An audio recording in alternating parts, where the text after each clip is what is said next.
नमस्कार मित्रों। अभी कुछ दिनों पूर्व तक या कुछ महीने पूर्व तक दिल्ली में आम आदमी पार्टी की सरकार थी, लेकिन 5 फरवरी को चुनाव एवं 8 फरवरी को रिजल्ट के बाद पूर्ण बहुमत की सरकार भारतीय जनता पार्टी की दिखने लगी और तीसरे सप्ताह में भारतीय जनता पार्टी की शपथ ग्रहण समारोह दिल्ली में हुई और तब से जो 1 महीने पहले आम आदमी पार्टी की विधानसभा में चलती थी, या यूं कहें कि उनका इतना बड़ा बहुमत था कि जो भी चाहते थे वो विधानसभा में करते थे, लेकिन आज स्थिति बदल चुकी है और जो स्थिति भारतीय जनता पार्टी की थी वही 19-20, ये तो नहीं है कि 60 से ऊपर सीटें हैं, लेकिन 48 सीटों के साथ भारतीय जनता पार्टी स्पष्ट बहुमत की सरकार चला रही है वहां पे। और जो आम आदमी पार्टी कभी भारतीय जनता पार्टी के का अपना विधानसभा में काम करती थी या उनको बाहर निकालती थी, वही काम अब समय बदलने के साथ साथ वो भारतीय जनता पार्टी आम आदमी पार्टी के लिए कर रही है। मेरा यह कहने का मेन वजह है कि राजनीति में कभी भी कोई चीज अस्थाई नहीं होती। राजनीति हो या अन्य भी कोई चीज है जो अस्थाई नहीं होती, लेकिन जब सत्ता में आदमी को आता है तो उसको लगता है कि जो भी चीज मुझे मिला है वो अस्थाई है, लेकिन वो भूल जाता है कि कभी उसका भी वक्त आएगा जो फिर वैसा ही व्यवहार करेगा। तो ये सभी सरकारों के साथ होता रहा, किसी न किसी मुद्दे पे विरोध होता है। तो इस बार भी किसी मुद्दे को लेकर के, अभिभाषण को लेकर के आम आदमी पार्टी विधानसभा दिल्ली में विरोध कर रही थी, नारेबाजी कर रही थी, जिसकी वजह से बार बार रोकने के बाद जब वो नहीं रुके तो विधानसभा के अध्यक्ष ने उनको 3 दिनों के लिए निष्कासित कर दिया, सस्पेंड कर दिया। और आम आदमी पार्टी के 22 विधायक हैं, 1 विधायक एब्सेंट थे, तो इसलिए उनको निष्कासन नहीं किया गया और यहीं से एक टकराव की स्थिति हुई। विधानसभा सत्र ये आरंभ ही हुआ कि टकराव की स्थिति प्रारंभ हो गई। जैसा कि पहले भी महसूस होता था कि जो पिछली बार विपक्ष भारतीय जनता पार्टी की रही, उससे इस बार जो आम आदमी पार्टी विपक्ष की स्थिति है वो मजबूत है, तो विरोध करेंगे। और वैसा ही स्थिति हुआ कि किसी मुद्दे को लेकर विरोध हुआ और विरोध के कारण जो 21 विधायक सस्पेंड हुए, उसकी वजह से जो टकराव की स्थिति थी वो घटने के अलावा बढ़ने लगी और बढ़ी भी। और उसके बाद जैसा उम्मीद था कि 22 में 1 विधायक जो थे वो अनुपस्थित के कारण उनको निलंबित नहीं किया गया था, लेकिन उसके बाद जो घटना घटी वो ये हुआ कि विधानसभा अध्यक्ष के आदेशानुसार आज आम आदमी पार्टी के सभी विधायकों को विधानसभा के गेट पे ही रोक दिया गया। और गेट पे रोकना आम आदमी पार्टी के लिए एक बहाना मिला और वह गेट पे ही प्रदर्शन किए और लगातार प्रदर्शन करते रहे और ये दुहाई देते रहे कि आज तक लोकतंत्र के इतिहास में किसी चुने हुए विधायक को विधानसभा के अंदर नहीं जाने दिया गया। ये बड़ी दुर्भाग्य की बात है। तो ये जो टकराव की स्थिति थी, अब 1 विधायक अनुपस्थित थे तो उनको इजाजत मिली, लेकिन इसमें राष्ट्रीय सरकार पार्टी का कहना है कि देखिए, आज के समय जो है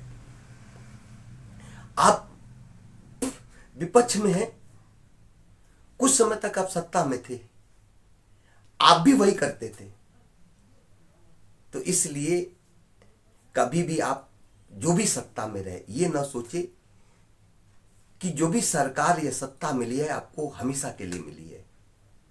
वक्त के साथ साथ परिवर्तन होता है। इसके पहले भी भारतीय जनता पार्टी की सरकार रही, 27 वर्षों बाद पुनः वापस आई। इस बीच कांग्रेस पार्टी की 15 सालों तक सरकार रही, भारतीय जनता पार्टी विपक्ष में रही। इसके बाद जब आम आदमी पार्टी की सरकार आई तो उस बार भी भारतीय जनता पार्टी विपक्ष में रही, और आम आदमी पार्टी के अध्यक्ष ने भी वही काम किया। वो भी सोचते थे कि हम सत्ता में आ गए तो मुझे बाहर जाना ही नहीं, और कई बार अरविंद केजरीवाल जी ने कहा था कि मुझे दिल्ली में तो कोई नहीं हरा सकता। उनको ये प्राउड हो गया था या एक ओवर कॉन्फिडेंस हो गया था कि मुझे कहीं अन्य भले हार मिले या जो भी हो, लेकिन दिल्ली में मुझे कोई पार्टी नहीं हरा सकती। ये ओवर कॉन्फिडेंस ही उनको इस बार लेप डूबा, और जो भी रिजल्ट है वो आप सभी लोगों के सामने है। तो राष्ट्रीय सरकार पार्टी और मेरा कहना है कि आपको कभी भी सत्ता मिली है तो आप ये ना समझे कि हमेशा के लिए मिली है। वक्त के साथ साथ परिवर्तन पहले भी हुआ, आगे भी होगा। तो इसलिए आप विधानसभा में चुने हुए प्रतिनिधि के रूप में जाते हैं। आप किसी भी मुद्दे पे विरोध कीजिए, लेकिन विरोध का दायरा इतना होना चाहिए कि आप ऐसा विरोध न करें कि मतलब विरोधी हो वो सही काम हो तो भी, और किसी भी तरह से भी विधानसभा स्टार्ट ही हुआ था, आप लोगों ने विरोध इस तरीके से किया कि भारतीय जनता पार्टी की सरकार ने और उनके अध्यक्ष ने 21 आम आदमी पार्टी के विधायक को सस्पेंड कर दिया, निलंबित कर दिया। तो आपको भी विपक्ष में तो आपको सोचना चाहिए कि आप ऐसा न करें। लेकिन और साथ ही सत्ता का भी है कि अगर जो भी सत्ता में पार्टी है तो वो किसी भी विरोध पे वो निलंबित करती है, लेकिन निलंबित का भी एक होना चाहिए कि एक सांकेतिक निलंबित भी हो सकती है। कुछ घंटों के लिए, कुछ सेशन के लिए आप निलंबित कर दीजिए, लेकिन कई दिन अगर किसी विधायक को निलंबित या सांसद को किया जाता है तो उस कार्यकाल के अनुसार कार्रवाई ठीक रूप से नहीं चल पाती है। और इसमें सत्ता पक्ष और विपक्ष दोनों को एक ऐसी रूपरेखा बनानी चाहिए कि जो सत्ता में है वो अपने दायरे में काम करे, जो विपक्ष है उनके साथ भी वही नियम है कि वो भी अपने दायरे में विरोध करें। इतना न मजबूर कर दे विधानसभा अध्यक्ष को कि उनके विधायक को वो बाहर निकालने का और कोई रास्ता न बचे। और यही होता है कि विरोध ऐसा नहीं कि कोई विधानसभा अध्यक्ष या लोकसभा अध्यक्ष चाहता है कि किसी विधायक या सांसद को निलंबित कर दिया जाए, लेकिन उनका विरोध तब तक जारी होता है जब तक वो निलंबित न हो जाए। और यही होता है कि देखिए कुछ महीने पहले तक यही आतिशी जी दिल्ली की मुख्यमंत्री आम आदमी पार्टी की तरफ से थी, और आज उन्हीं को रोड पे बैठ करके प्रदर्शन करना पड़ा।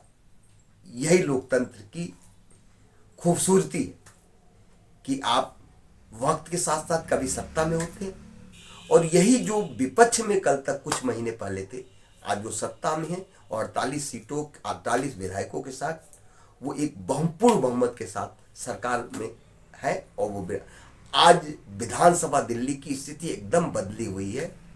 आप देखेंगे तो भारतीय जनता पार्टी के 48 और आम आदमी पार्टी का एक विधायक रहा, क्योंकि 21 निलंबित थे। तो इसमें राष्ट्रीय सरकार पार्टी का कहना है कि आप लोग विरोध कीजिए, आपका विरोध का अधिकार है, लेकिन ऐसा नहीं कि हर मुद्दे पे विरोध कीजिए।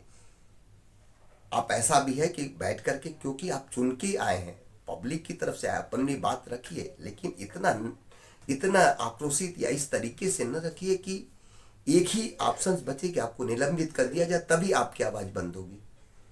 और पार्टी को भी चाहिए सत्ता में जो है कि वो ऐसे समय के लिए निलंबित करे कि कुछ सेशन के लिए निलंबित करे और फिर कार्रवाई करे, जिसकी वजह से सुचारू रूप से विधानसभा चले।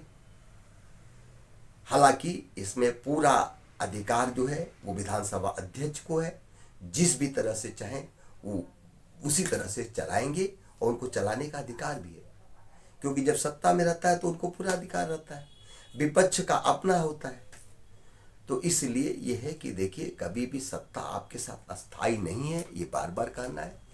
तो वक्त के साथ साथ आपको अपने में, और जो पिछली सरकार में मुख्यमंत्री या मंत्री थे उनको अब समझना होगा कि जैसे कभी भारतीय जनता पार्टी या कांग्रेस विपक्ष में रहा करती है, क्योंकि आपको तो विपक्ष में काम करने का भी कोई विशेष तजुर्बा नहीं है, तो आप अब भी मान लीजिए कि अब आप सत्ता से बाहर हो। सत्ता आज के समय किसी और के हाथ में है और वो दिल्ली की जनता ने ही दी है। आपको विपक्ष में बैठाने का अधिकार दिया, तो ये ना सोचे कि हमारे पास अभी भी सत्ता है। इसको आपको इस ख्वाब को छोड़ना होगा और विपक्ष की भूमिका अदा करनी होगी बेहतर तरीके से, क्योंकि इसमें कांग्रेस पार्टी का एक भी विधायक नहीं है। तो आपके ऊपर और जिम्मेदारी बनती है कि आप विपक्ष को अपनी बात रखें, विरोध करें, और इतना विरोध करें कि वो दायरे के अंतर्गत हो। तो निश्चित रूप से उम्मीद है कि विपक्ष अपना रोल अदा करेगा और जो सत्ता में है वो एक बेहतर तरीके से सरकार चलाएं, क्योंकि सरकार विधानसभा चलाने का अधिकार पूरा जो होता है वो जो सत्ता में सरकार होती है उन्हीं का होता है। तो दोनों को सामंजस्य बना करके एक बीच में एक सहमत बना करके विधानसभा चलनी चाहिए। इसी के साथ साथ जय हिंद, जय भारत, जय राष्ट्रीय सरकार पार्टी।